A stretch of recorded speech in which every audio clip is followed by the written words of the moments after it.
This is Classical Ideas with Greg Soden. I began learning about the art of Japan on episode 37 with the filmmaker Yujiro Seki. Out of my episode with Seki came a friendship with researcher Michael Vanhartingsveldt. Michael led me to the work of the California-based artist Dwight Hwang, a specialist in what is known as Gyotaku, which is an art form of doing ink impressions on fresh fish. Today, Michael is back and he's going to help me introduce the history of Gyotaku, and then the episode will proceed with Dwight, where we will discuss his life as a Gyotaku artist. So let's chat with Michael first, and then stick around for my chat with the artist Dwight Hwang.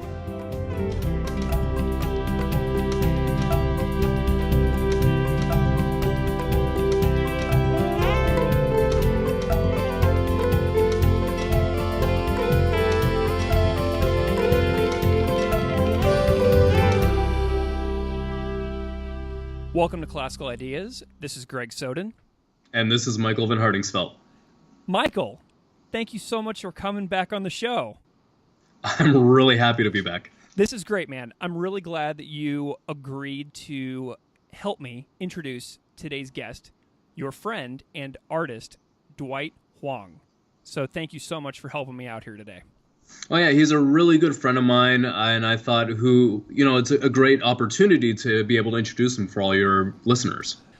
So Michael, you've been on this show before, but can you just kind of remind listeners who you are and what you do on a day-to-day basis?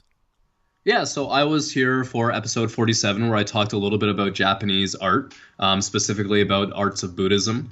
We had some very compelling conversations about Fudo-myo and a couple of the other wrathful deities who I absolutely gravitate towards. Not that I'm wrathful myself. Of course. And so I do work at the Los Angeles County Museum of Art. I'm a junior collections technician there, which means that I work with packing the art and making sure that it is safe and well preserved for future generations. I'm also a research scholar at LACMA, where I specialize in the research of Japanese art, specifically arts of Buddhism. I also have the unique opportunity to be a curator at both the Japan Foundation Los Angeles, and I've done some curating for other institutions around the world as well. You've written a lot of stuff, too. Who do you write for?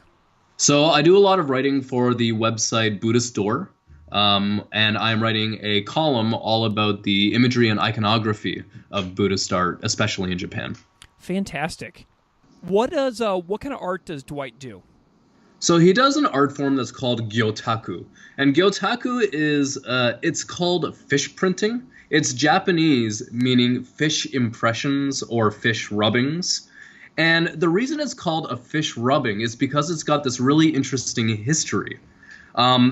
So a lot of people will, they'll talk about the middle of the 1850s. They'll talk about that's kind of like the origin of fish printing itself. But I want to go a little bit further back than that, all the way back to the 2nd century CE. Please do. I love this. Okay, so there is a tradition in China where rubbings would be made of inscriptions on rocks. And you'd see this in the 2nd century, you'd see this in the 5th century with different scriptures, Confucian scriptures, and you would see it also with Buddhist scriptures. And this is really the idea of preserving something that is, a little bit, I would say, vulnerable to the elements. And you're taking that and you're preserving it for future generations to be able to read as well. You're largely doing the same thing with a fish.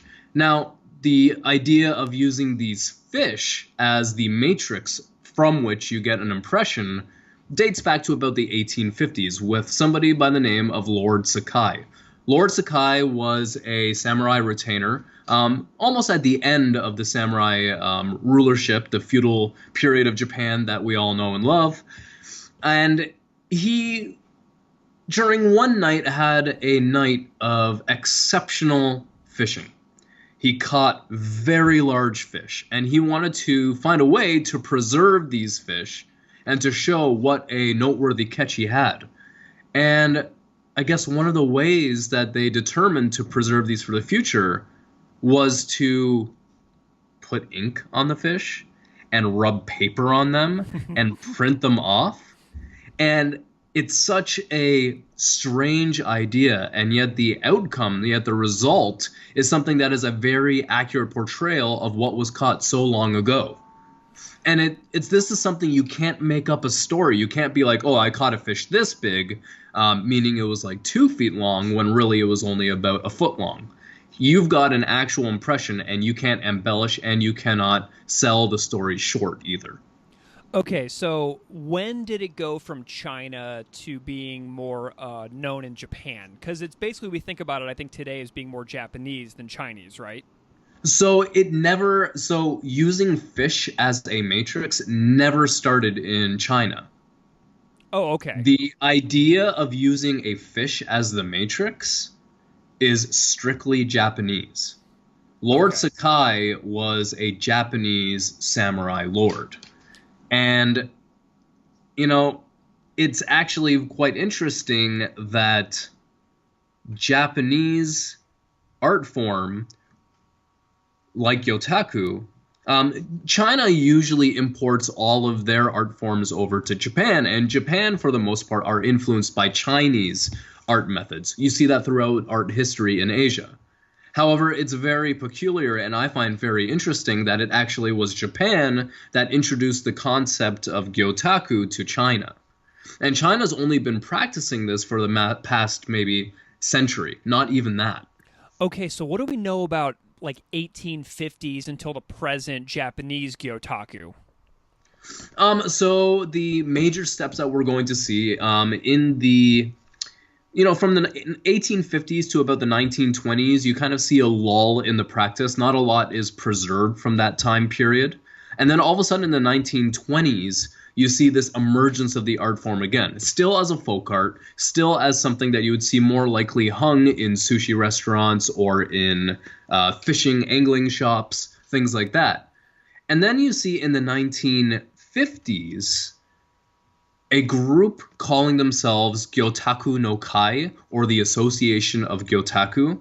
They came together and really started a group that was interested in the connoisseurship and the collecting and the popularization of Gyotaku. They did this so well that they ended up in 1955 introducing the art form to the United States. And one of the members, Yoshio Hiyama, he even he went to the United States and he did live presentations of Gyotaku for people to see. Let's jump forward another few decades to the 1970s, and you see the formation of something called the Nature Printing Society, NPS. This was founded by Christopher DeWeese, Eric Hellberg, and a few other members. And this group was dedicated to preserving and moving and evolving the Gyotaku art form from an American perspective, still retaining the traditional practices that the Japanese artists so long ago would have done, but moving it forward as well with medium, with technique, and so forth. Where would they display those works whenever it was starting to be popularized by this association in the 1970s? So in the 1970s, the Nature Printing Society, they did this massive traveling exhibition throughout the United States, into Canada, and then also to Australia. You see that at the very beginning of the 1980s. And the Smithsonian, they had this fully supported this traveling exhibition of Gyotaku. Awesome. Okay, so that kind of brings us to the focus of today's episode, which is the guest, Dwight Hwang, who is a notable Gyotaku artist in California. Tell me how you came to know Dwight. So it was completely by accident. One time, I've got this interest in Japanese art, and I thought, I'm going to look up traditional Japanese art forms. And I did a Google search, and I came across this really strange image of a fish. I'm like, that's a great painting. And then I look it up, and it says, no, it's a print. And I'm like, well, okay, but it looks very realistic. I wonder how they were able to pull that off. I did a little bit of digging, and I found out that they actually printed the real fish. And I thought, that's really strange. And I looked a little bit deeper into the art form of Gyotaku, and I thought, I need to learn more about this. Yeah. I need to learn more about the art form of Gyotaku. And what better way to do that than to organize an exhibition of Gyotaku in Los Angeles? Right. And So what did you do? So I started looking for artists that are based in Los Angeles that I could work with to put together a beautiful show to popularize and really introduce people to the idea of fish printing, and then also give myself an excuse to study and research it myself in depth. And I started messaging all of these different artists, and I came across one artist named Dwight Hwang. And I messaged him on Facebook because that was the easiest way to get in contact with him. I didn't hear from him for about 3 months. All of a sudden, I get this message out of the blue. Oh crap, oh crap, oh crap, oh crap. Like, yes, this is Dwight. I'm excited to participate. I'm so sorry I missed your message. I hope we can still work together in the future. And luckily, there was no bad blood between us. I didn't feel slighted in the least that he had missed the message. It was me taking a shot in the dark anyways. And we met up at LACMA, where I work, and we discussed the possibility of doing an exhibition at the Japan Foundation Los Angeles. And I would say the rest is history. We had that exhibition happen earlier in 2018. Once in February and another time in, I believe it was June and July. And the popularity of the show, it's one of the most popular shows that Japan Foundation Los Angeles ever did. And we even were able to publish a small little catalog based on Dwight's work and how he preserves the traditional form of Gyotaku. Nice. So based on those collaborations, have you ever gotten to see him actually do the printing, like in person? Oh, so one of the things that we do now is we make tours around Los Angeles and a few other of the cities surrounding Los Angeles, and we will go together to different institutions. I will present the history of Gyotaku for people to listen to, while Dwight does a live demonstration of the art form. As he does the live demonstration, I will provide intimate insights into what he's doing so that he can focus on creating the art, and then I will contextualize it for people who are watching. Fantastic. So based on your collaborations with him and the experiences you have seeing him do this work and all the results that he's had, what is special to you about the way that Dwight does his Gyotaku art? So it really comes down to vision. Dwight is an exceptional artist who works only with the traditional materials of sumi and washi, which is Japanese ink and Japanese paper. And this is the way that it was done way back when the whole art form started. And Dwight hasn't deviated from those techniques. He hasn't deviated from those materials. He wants to preserve those traditional materials for the future. But I would say that there's a lot of vision in it as well, because he uses a very Zen-like approach to creating the art. He meditates on the fish, and he meditates on the pose that it should take, and he meditates on every application of the ink. Watching him do it, he goes into an almost trance-like state where he'll sometimes forget to talk. Like if he's the one that's doing the live demonstration, he sometimes will not talk at all because he'll be in the zone, applying the ink, dabbing at it, and really thinning it out so that it applies and impresses onto the paper perfectly the very first time. Yeah, and you made a film with him where he did this, right? And you Yes. can see that on his face, that he is so focused and in the zone. It's like the world doesn't even matter. He's perfectly in a flow state while he's doing it.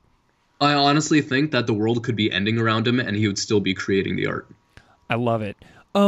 So why do you think that any listeners should find and support, if they are able, the artwork of Dwight Hwang?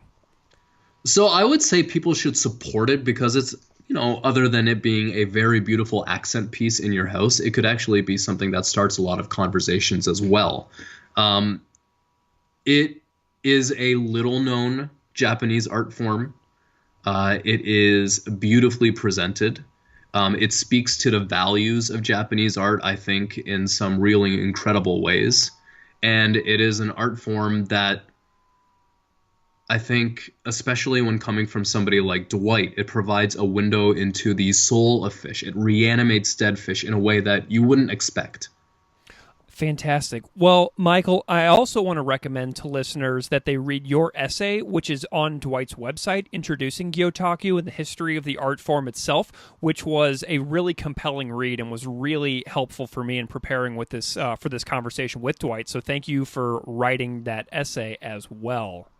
Thank you very much. I also can say that I've got a whole bunch of extra catalogs from Dwight's show that we did in 2018. If any of your listeners would like a copy of that catalog, they can just put a request through you, and I would be happy to send it out. Thank you, Michael. I'm going to be right back with Dwight Hwang.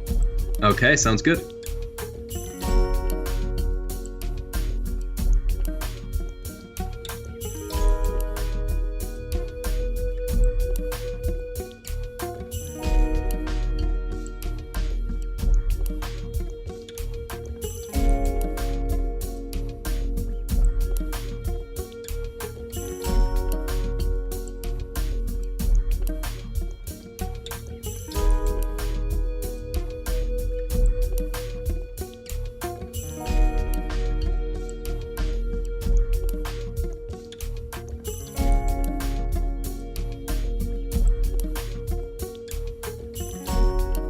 Dwight Hwang, thank you so much for coming on Classical Ideas. Thank you. Thank you for inviting me. So I'm really excited today to talk about the art that you do, known as Gyotaku. But before we get into the specifics of what it is that you do as an artist, can you just kind of introduce yourself a little bit to the audience? Well, before Gyotaku, I used to be in the film industry, and as a storyboard artist for anime, for commercials, live action, everything. And much of that, 7 years of that, was actually in Tokyo. Okay, when did you live in Tokyo? I was there in two parts. One was in 2001, I think, right after, the Cannes Film Festival in France? I had a film there, part of the official selection, and then I got sort of headhunted by the studio. It's called Production IG. They're the ones who did like Ghost in the Shell and whatnot. And they asked me to be an intern. And I did that for 2 years, went back to the States, and then I got invited back again for a movie in 2005 maybe, or 6, something like that. And then I spent 5 years there. Okay, so are you still involved in filmmaking at all, or is your focus solely on art these days? These days, it's full-time Gyotaku. Okay, cool. Last movie I worked on was called Inuyashiki. That was back in April, I think. Yeah, that was the last one. Okay, cool.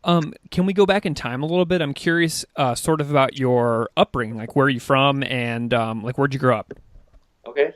I was born to Korean immigrants, and I was born in East LA. We lived there for a while. We moved to North Hollywood, Sacramento, Seattle, and then after Seattle, that's when I ended up going to Tokyo. Yeah. Awesome. So as an artist, I always like hearing about people's path towards their profession, whether they be a professor or a teacher or an artist or a writer. What are some of your earliest memories of really getting into doing art of any kind? Well, I always liked to draw ever since I was a little boy, since I was a toddler. I have baby pictures of me drawing and coloring stuff, and I was always into that. I was always sort of quiet and just wanted to do that. And it wasn't until college where, without telling my parents, I just sort of dropped out because I had my fill of it.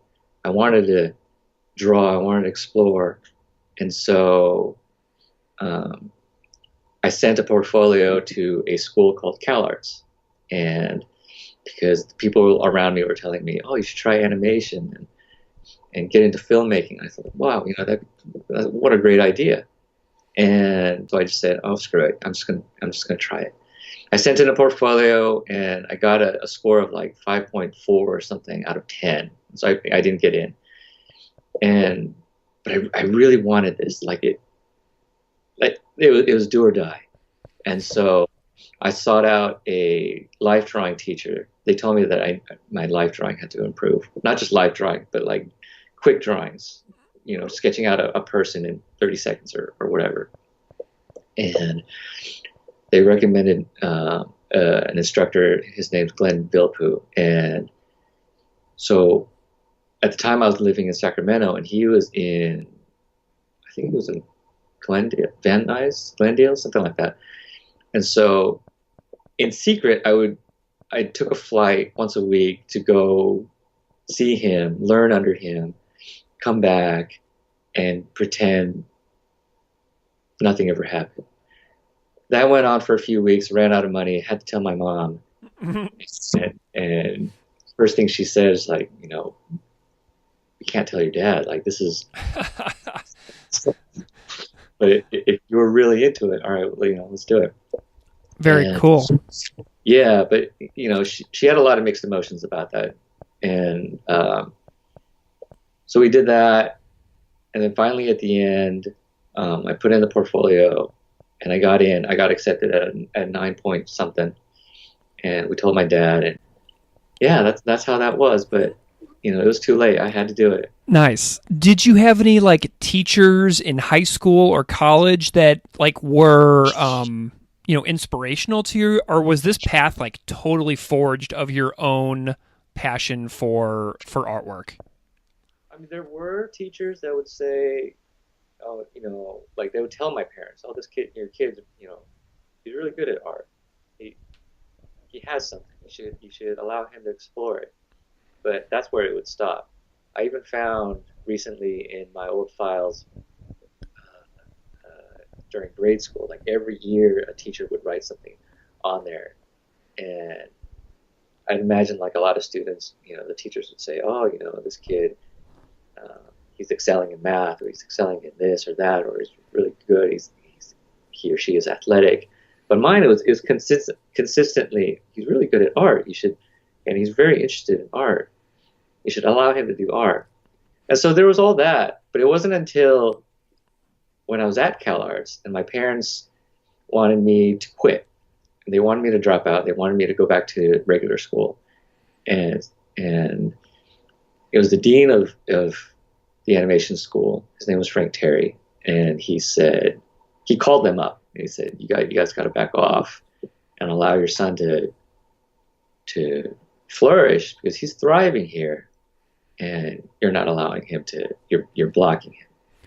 Okay, so you've got this really interesting and almost confrontational path that you've really had to be kind of brave, to stick to your guns, to find your passion and what really works for you, haven't you? Yeah, I mean, some people say it's brave, but in my head it was just if I didn't do this, it was the only thing I was good at. Yeah. And the only thing I had fun doing. And I couldn't imagine going on with the rest of my life doing something that I didn't like to do. Amazing. Okay, that is fantastic. So you are now a specialist in this incredible style of art that I bet that very, very few people listening have heard of, called Gyotaku. And the translation of that is literally fish rubbing. Right. And in there, you utilize only two pieces of supplies, which is washi paper and sumi ink, correct? Right. Okay, so before we dive into the how of this style of art, I want to know the where, the why, the who. So where did you first learn about this style of art, and who first showed it to you? Okay, well, I've always liked to fish. So ever since I was a boy, it was all about drawing, and it was all about fishing. And when I got to Japan, when I was working there, fishing never stopped. I was excited to go fishing there, fish for fish that I've never seen before. And so I go to these tackle shops, and every single tackle shop in Japan has Gyotaku prints plastered all over their walls and their ceilings by either the patrons or the people who work there. It's just bragging rights, basically. They're real rough. They're not treated well. They're not framed for the most part. They're just sort of pinned on to everywhere. And it's just like wallpaper, basically. But when I saw them, I was like, wow, that's really, really cool. I've never seen that before. I've never heard of that before. What a cool way to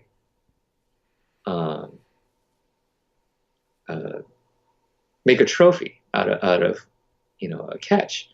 And so I asked my friends around me, my Japanese friends, and they all told me that it was called Gyotaku, and they told me how it was done, but none of them really knew all the specifics. They just knew, oh yeah, you just get a bottle of sumi, or you grind your own, get some paper, and do that, or check out YouTube, and you'll figure it out. But they all wondered why I wanted to do it, because it's considered such a vague, obscure folk art in Japan and in Korea.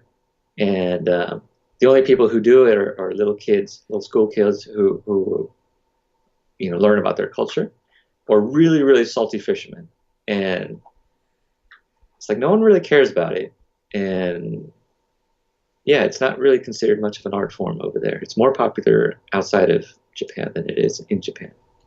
Where did you see it done first? Because it's one thing to see the prints hanging on the wall in the tackle shop, but when did you see it done, and what was it about the process that captivated you? Aside from the first time I saw it done was actually on YouTube. I was pouring through Japanese YouTube, just trying to absorb as much as I could. And so there was a lot of just trial by error, a lot of experimenting. It wasn't until 2 years ago at the Nature Printing Society's workshop that I actually saw it done live in front of me. The style was different, the materials were different, but the basis of it was all pretty similar. But yeah, I never seen it done in front of me until 2 years ago. Okay, so you were basically introduced to this style of art that you've now turned into a profession only 2 years ago? No, well, yes and no. I started experimenting with Gyotaku I think it was 9 years ago. Just as a hobby, just to I can't pronounce the word. Showcase my the fish that I catch, or the fish that my wife caught.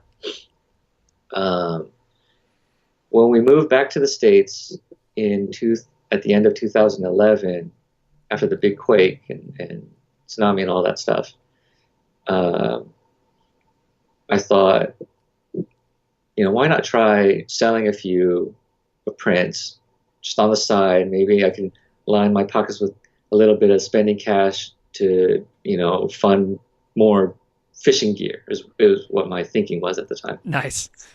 Yeah. And my wife was very against it. She was just like, why would you do this? Why would you spend time on this? Who would want to buy this? And so she gave me a hard time. But I said, oh yeah, I'm going to do it anyway, just because I have to do it anyway to get it out of me. And sure enough, it took off pretty steadily and pretty well, fairly quickly. But it wasn't until this year where things just really took off to the point where I had to make a decision. Do I continue with film work, or do I put 100% in this instead? And I did the latter. Nice. Well, I mean, the thing is, you can always go back to working in film, I would imagine, if you ever wanted to. Sure. Yeah. So now what I want to know is the how. I want you to tell me about your supplies. I want you to tell me about sumi ink and washi paper. So let's start with sumi ink. What makes the ink important to the method, and how do you do it? Okay. Well, sumi ink is basically soot and water. That's what was traditionally used in old Asian calligraphy, and as well as ink paintings, sumi paintings. And so the Japanese to this day, they don't really use a whole lot of other inks like the Westerners do. It's traditionally sumi, and it tends to be kept with just sumi for this type of printing anyway. It's real simple. It's made out of the materials that Japan has a lot of, which is wood. And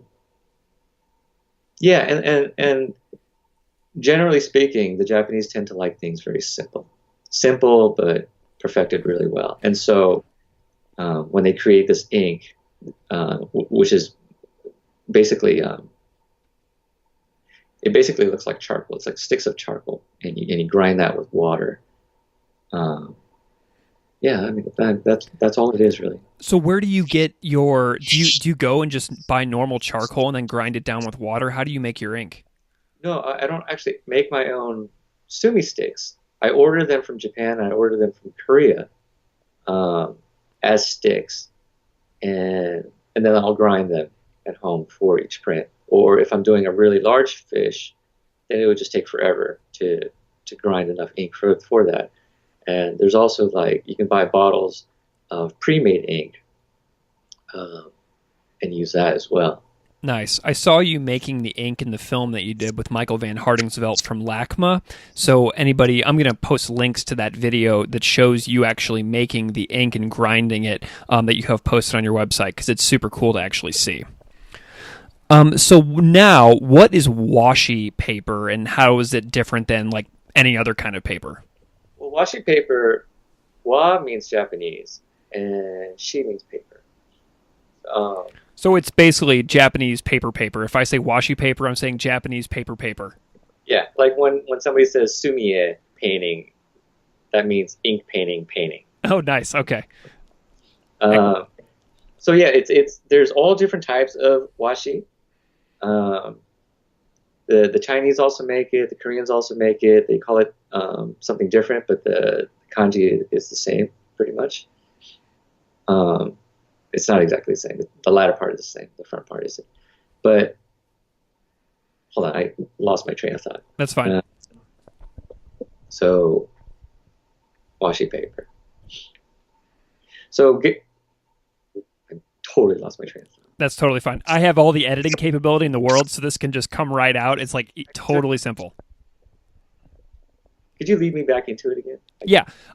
So now, what is washi? Like, how is it different than any other normal kind of paper? Okay, so washi paper stands for wa means Japanese, shi means paper. Now, all it is there's different types of washi, but it's all categorized as washi. There's kozo, there's gampi, there's various kinds, but the main one tends to be kozo, and it's made out of mulberry bark, like long strips of mulberry bark, and it's turned into pulp. And that's generally what I use. I use different thicknesses, textures, but most of what I use is kozo, all the handmade stuff.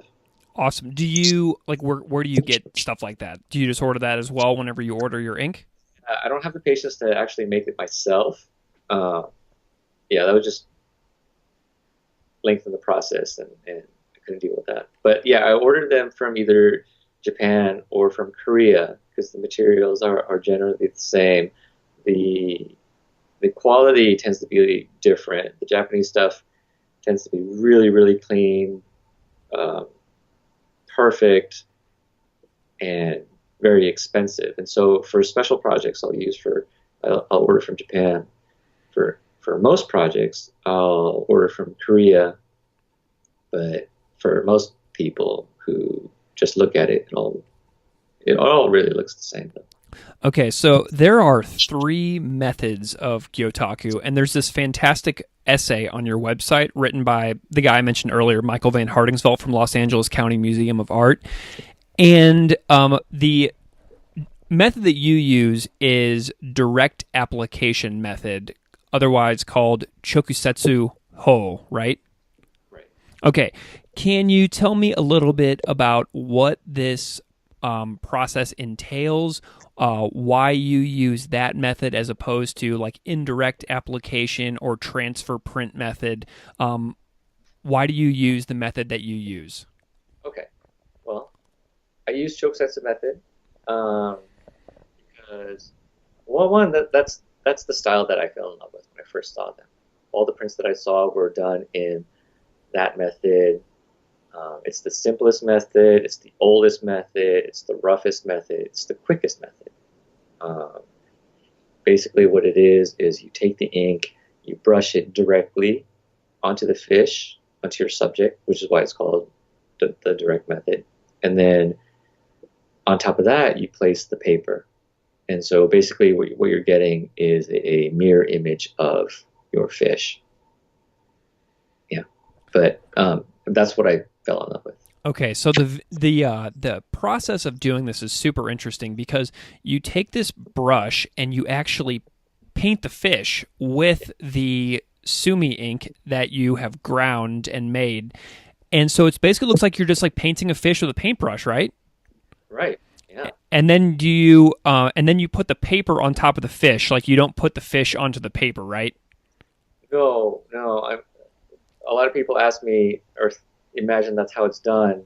No, you lay the fish down onto your table, pose it according to however you want it to look, mirror imaged, of course, and then you lay the paper down onto it. Okay. So there's these other kinds of methods as well. There's kansetsu, which is indirect application, and tensha, which is transfer print. Have you ever experimented with either of these types as well, just for the fun of it? I've tried indirect just because I was so interested in it. I've seen the results. The results look very different. They're a lot softer. They're a lot more controlled. A lot of artists who use kansetsu, they utilize colors.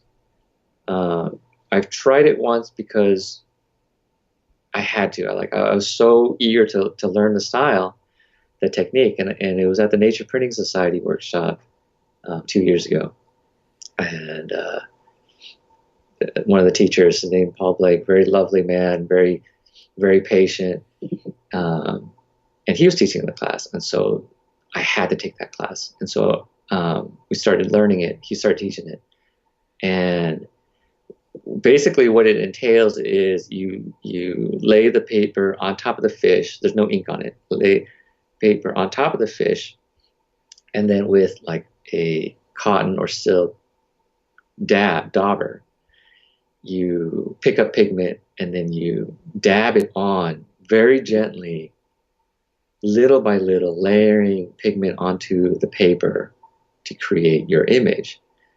And the thing is, it takes forever. Like what he told me is you have to dab like one spot at a time 30 times as gently as the beatings of the wing of a butterfly is what he said. And it must have been just 15 minutes in, and I was like, you do what? For how long? Like, how long does this take? Like, how many prints are we going to make? And it's like, one. And some of the other printers were telling me that, you know, like it would be one print a day. Sometimes, you know, it's not uncommon for a single print, a single fish print to take 2-3 days. And yeah, that was really difficult for me to swallow, because like I don't have that sort of patience, and the idea of sitting there dabbing it away for so long was just, yeah, it rubbed me the wrong way, no pun intended. Nice. So whenever you're making a print, how easy is it to like screw up? Is it pretty easy to mess it up? Oh, it's really easy. Okay. Yeah, there's a number of things that can happen. The thing is with like kansetsu hole, the indirect method, it's much more controlled, and you're printing over a longer period of time, and the paper is already fixated to the fish, so the paper's not going to move. And so you're dabbing little by little, little by little, all day long. So you have a great deal of control. And I imagine, I mean, I'm the wrong person to ask since I don't spend any time in this method, that you're not going to screw up as much as direct method. With direct method, however, you ink the fish, you lay the paper on, and when you lay the paper on, you can't see the fish anymore. And so you're sort of working blindly. And it tends to be messier. You can't really see your process until you lift the paper. Once you lift the paper, it's already set. And so if it's good, it's good. But most of the time, it's bad. Or there's mistakes that I don't like, and so I'll just try again over and over and over until I get what I like. So if you mess something up and you don't like the print, can you wash the fish, reapply the ink, and try again with the exact same fish? Absolutely, yeah. Okay. The only issue with reusing fish for too long is that it will dry out eventually.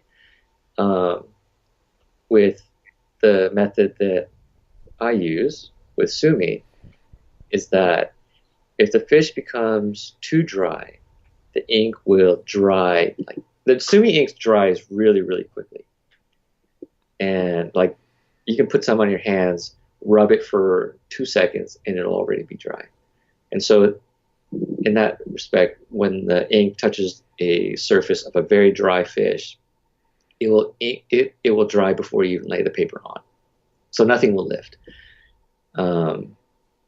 So that's something that like I constantly have to keep in mind. I have to hydrate the fish or work very fast, or both, to get the results that I want. So whenever you have the fish fully painted, like how many seconds do you like to spend before the paper is fully applied to the fish? Like what's that window of opportunity for getting the paper onto the fish entirely? Well, I'd like to work with a fish that's not too wet and not too dry. There's an in-between that I prepare the fish at. And once I ink the fish, once I brush on the ink, then I go back and I blend the ink so that it's lighter in areas. There's a gradation. It's darker in areas that I want darker, and I have to do that all very quickly. And because if it just sits there like that, it's going to dry up. Okay, and you're also working with like a biological piece of, a real living thing that was alive that is now dead. And these things, like, they'll like decompose, and there's all kinds of issues working with biological creatures. What is your ideal fish to print? Like, what do you do about exceptionally stiff fish that have been dead longer or were killed in varying ways that fish can be killed? Well, the most ideal fish is a very, very fresh fish, like something that was just straight out of the water. Second to that would be something that was frozen, vacuum sealed, not allowed to have any air come in to allow it to decompose, or freezer burn or whatever. And that is just as good. What was the second part of that question? What do you do if, like, you get a fish and it's like too stiff? Right. So on the occasion when I get a fish that's really, really stiff due to rigor mortis, there's two things that I do. Basically, you can just pry it back to, you bend it back to shape, and it'll move. It's not, so hard that it's going to break or shatter or something like that. There's another method that's a bit drastic that I rarely ever have to use, but will use if I have to, is that you can gut the fish. And if you gut it, then it'll loosen up considerably. Gotcha. Okay, cool. How many different kinds of sea creatures have you made into these fantastic prints? Like, what is your, selection of sea creatures that you can use? I honestly have no idea how many different kinds I've done. Every time I see a new fish, I tend to want to like try it. Nice. Yeah, like every time I go to the fish market, visit my fishmongers. I mean, they know me pretty well. Every time they get something new, they'll give me a call or a text the night before and tell me to come in the next morning. Yeah, I have no idea. You're like an investigative journalist with your sources that like give you good tips on upcoming neat stuff to look into. Oh, I absolutely love being contacted late in the night from a fishmonger saying, "I have a fish for you." Oh my gosh, that's just like thrilling, right? That knows that you're going to have like the next day totally sorted out. Yeah. Nice. I read in Michael's article that Gyotaku was used for some time to create images for like scientific journals and textbooks. Have people been looking at Gyotaku art for years without even realizing it? I'm not sure about that, especially in Western manuals. I tend to think that with Western science, it's all done by illustration, at least the ones that I've seen. As far as Asian science journals, I mean, they could be. I haven't seen any examples to really say.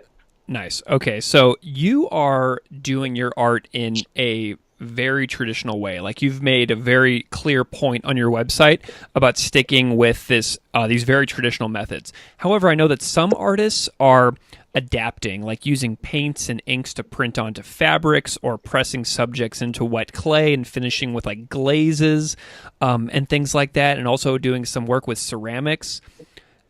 Who else is working in this field in the U.S. that you're kind of friends with, and do you guys have like a Gyotaku like group where you talk about what you're doing?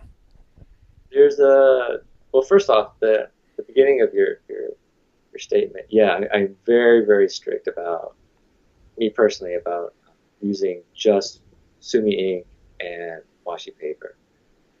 If you look at my prints, my original prints up close, like you won't see white paint or anything else, just because I want to keep it in the same realm of sumi. Like once you start introducing other things, then it turns into other things, which is fine. But it's just for my own love of the aesthetic that I originally saw. That's what I like to stick to. As far as fellow fish friends, I have quite a few. In fact, I have a lot. A lot of them are members of the Nature Printing Society. Great group of people who meet once a year, either in North Carolina or elsewhere, usually Oregon, I think. They come together to teach classes, learn from each other, share what they've learned over the year. It's a good time, and they're really good people. Now through Instagram, I've made quite a few friends internationally. Australia, Bermuda, Europe, just sort of all over the place, and we're all very friendly and for the most part, yeah, and they're a good group of people that support each other and encourage each other. It's really nice. Is Instagram kind of like your preferred way of sharing your work online? Because I know you have like thousands of followers on Instagram as well. Yeah, it's a wonderful tool to be able to reach out, not just to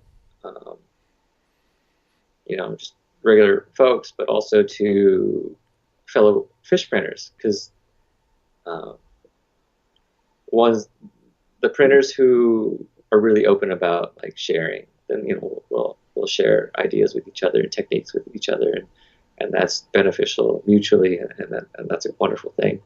But on the business side of things, yeah, Instagram has been a great tool to be able to reach out to people that there's no way that I would be able to directly.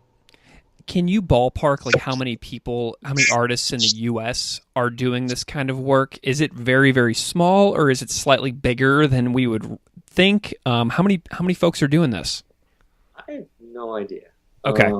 Michael would probably know. maybe, but Yeah. I have no idea. Maybe I'll ask him. Well, he and I are chatting soon. I'm going to pick his brain a little bit.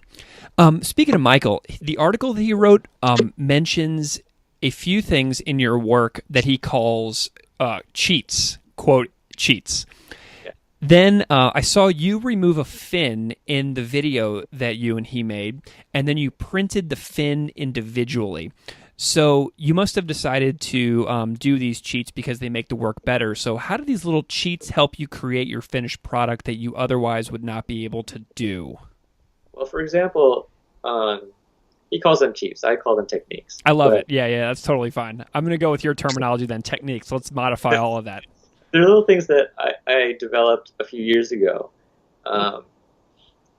Before, I was printing fish, and the fish was my subject, and that's all how I viewed it. But there one day where I sort of had this epiphany where I realized that the fish is not just it's not just my subject, but it can also be my tool. I can manipulate the fish to get the results that I want.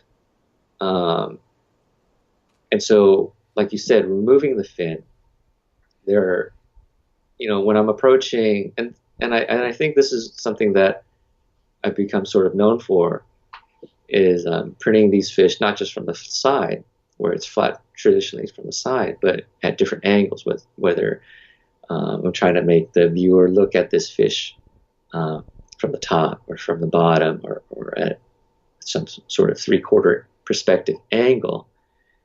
And to achieve this, I have to manipulate the fish. So for example, let's say I'm printing a fish, a koi fish from the top. And I can't wrap the paper. I mean, I can. If I wrap the paper all the way around down to its pelvic fins, to the fins below its body, the result is going to be it's going to look like a blown out globe, a map, and it's not going to look right. And so what I do is I print all the way up to a point where it would convey the illusion that it looks like it's from the top. And then I would cut the fins off and print them separately so that it completes that illusion, if that makes any sense. Absolutely. What's the biggest fish that you've ever printed? Like, give me some weight in pounds and size. The largest fish so far was it was a juvenile swordfish that a fish company, seafood company here in Los Angeles called Primetime Seafood, supplied for me. It was about 8 feet long. It was over 100 pounds. With swordfish, it's considered small, but I mean, it was plenty big for me. Did you get it on the first try, or did you have to redo it multiple times? Oh no, that was very, very, very rarely do I ever get a fish print on the first try. With the swordfish, that one was a difficult one. The surface of the fish is very different. It feels like a shark almost. It's very sandpapery, and the size of it, the sheer size of it was the main thing that was really screwing me and my wife up with the process. Because we would cut sheets of paper that were about 10 feet long, and we were laying it on top of the fish, or at least trying to. But the thing is, the paper was so long, it would prematurely touch certain areas and screw up the print. And so the first evening I think we started at 6 p.m. and ended it at 2 with a whole lot of frustration and not anything to show for. And so we ended up putting that thing back on ice, and I had to think about how to go about it. And I just realized I really need a third pair of hands. And so I invited a friend over for the next day. He volunteered to help. And sure enough, with the third pair of hands, we were able to hold that paper over long enough for me to be able to print the entire thing, and that worked out. Where is the original of that swordfish print right now? We made 2 originals. One is in my home on the wall, And the other is actually at a seafood restaurant in Sherman Oaks. The restaurant's called The Joint. Awesome. Have you been supplying artwork to different restaurants and businesses around Los Angeles? Is that kind of like an increase in your business? Yeah, I have. Not just Los Angeles, but sort of all over the country, as well as a few spots here in Europe and in Australia. They've been using images for their menus, for promotional material, websites, and then first time for this year or last year is that we've been able to like get restaurants to not just purchase artwork for their walls, but also to like take artwork, put them up on their walls for sale to their patrons. Very good. Can you articulate the ways in which Gyotaku is indicative of like the Japanese culture of fishing and being an island nation? Like, what does this mean to a place like Japan? Well, Japan is an island nation surrounded by ocean, and so much of its food comes from fishing and agriculture. And you take like their like two main products or two main I can't think of the word. You take their two main assets, wood and seafood. You sort of combine those together, wood turning into paper and seafood turning into the subjects of the artwork. I believe that's how it started, since you have like these two readily available ingredients, and they put it together. What are some of your future goals for your work in this field? My future goals? I get asked that question quite a bit, and I never really have a good satisfying answer for it, other than me just wanting to get better and better and better. I'd like to say that hopefully this time next year, I'll look at what I did and shake my head and say, that just doesn't look very good. That's what I'm. Excellent. Well, Dwight Hwang, can you tell people where to find your work if they want to get in touch, check out your stuff, and maybe even buy some art? Yeah, you can email me. My email's on my website. It's www.fishingforgyotaku.com, fishingforgyotaku.com. I also have a shop on Etsy, but all the links are on my website. Nice. The Etsy shop is actually really wonderful, and that's where I got my print, so I'm very pleased that I actually get to hang up a piece of your work in my own home after I have it properly, professionally framed. Cool. I'm looking forward to seeing it displayed. Well, Dwight, thank you so much, my friend. This has been a really interesting conversation about an art form that I knew nothing about until I met you and Michael, so I really appreciate you walking me through the nitty-gritty of your process. Thank you very much, Greg. I had a lot of fun.